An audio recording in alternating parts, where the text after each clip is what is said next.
All right, so mental health care professionals use this manual called the DSM, Diagnosis and Statistical Manual. So it classifies different diagnoses. There are a lot of problems with it, and they need to be resolved. So one of them actually is the current definition of gender dysphoria. And what that refers to is something that used to be called gender identity disorder for people who identify with a gender that they weren't assigned at birth legally. And so, but now it's kind of changed to this definition where they say, oh, it's okay now because it's addressing their discomfort in not being assigned at birth. But the problem with that is that they're putting the disorder and that definition, that identity of something wrong with somebody as a diagnosis for these people who don't identify with the construction of identity that was imposed upon them by this society. And then they're saying you have now a diagnosis and a disorder, and that's the only way to receive gender affirming care. That's hugely problematic. The onus should not be on the individual. How a person culturally identifies with their sexuality, with any aspect of themselves, is not a disorder. It should not be classified as such. And I'm hearing counselors as I'm in my studies and I'm listening to professors and professionals, PhDs, try to justify this and say, well, there's problems with the DSM, but there are good things too, because then they can get gender affirming care. Well, that's not good enough. We need to be advocating for individuals who should have rights and should not be classified as disordered just based on their sexuality. What year is this? Like, what is happening? To me, it's overwhelming and disappointing in the mental health field that this is still happening.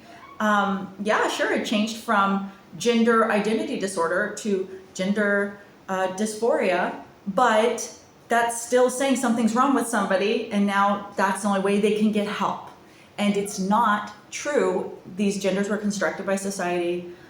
They don't fit into this exact mold of these polarities. And now, we need to reframe it.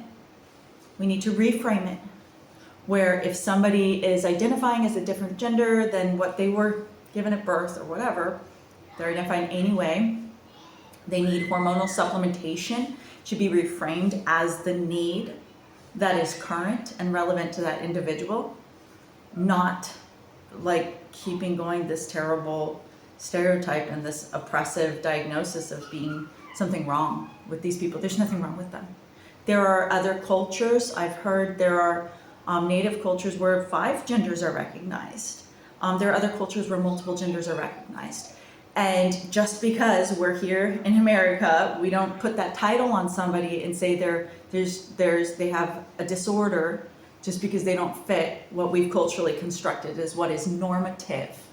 That's not okay. That's not where we are in the times right now. It's really far behind of what our awareness of freedom and justice and culture should look like as a society, as a modern society in America. So I'm looking forward to lots of shifts and changes happening in this.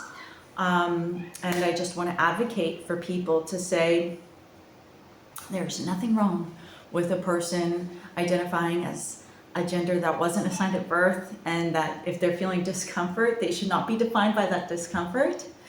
The oppressor should be held accountable, and then that oppression should be dealt with and not affirmed and said that it's right, like, because if they're feeling discomfort, they should now be defined by their discomfort that's coming from oppression.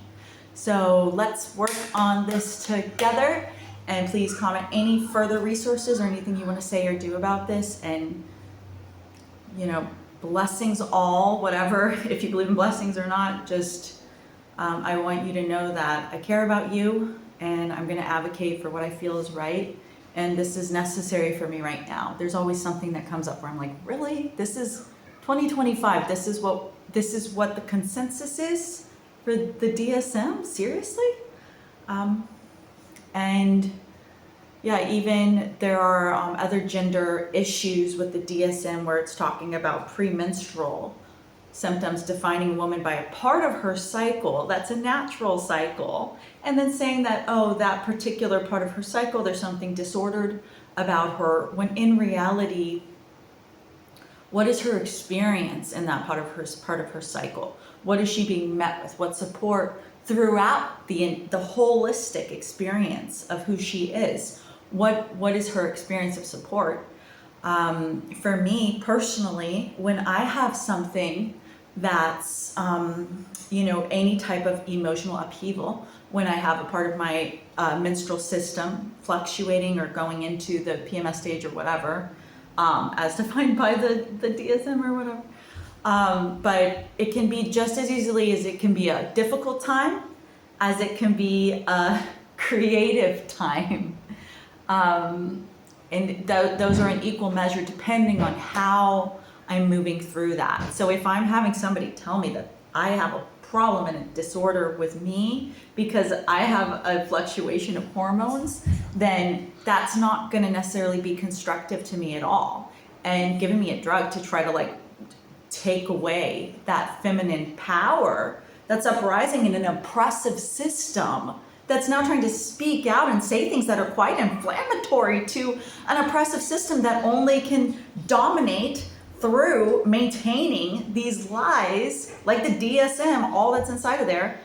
So much of it, in fact, not all of it, but so much of it, and even the structure of it, that's not constructive for that structure to oppress me and then label me and then, in a sense, silence some aspect of myself based on my gender. And then even throw that into the idea of gender as a spectrum and where I would even exist on that, and that there are different types of ways that biology manifests where there is a combination between XY, XYY, XXY, just different types of what it is to be a human, how all that plays in. This simplified, polarized language is destructive. And this needs to be opened up and talked about. We need to be questioning the systems by which we are diagnosing individuals, because those diagnoses limit a person in a lot of ways. And we don't have to be dominated by the current system. Instead, we can work together and speak openly about ways to be creative in this space and to serve everyone. And me, as a counselor, I'm very familiar with the code. As a counselor in training, I'm not a counselor yet, but I'm very familiar with the code of ethics to which I've committed. And this doesn't meet that. And a teacher telling me that, oh, well, this title, this diagnosis of gender dysphoria does do good. I argue against that. I don't think it's ethically sound, and I won't stand by something that's going to create that kind of harm and do the exact same thing that has happened since the creation even of the institution of psychiatry with Freud and all these different really oppressive and just limiting male-dominated perspectives. And the problem in that phrase is not male, but it's dominated. So this needs to be more of a synthesis between people and between every representation. That doesn't begin to go in to the ethnicity or the race of the people who created the institutions of psychiatry, psychology, counseling, all of it, white men. And we need to come back and start to really question this. There's so much more that I could say. But I will just say, let us all advocate and continue to advocate so that these wrongs can be righted, because this doesn't feel like the future that I thought it would be at this point. I don't understand why more people aren't saying more about this. Everybody should be incensed. I don't know.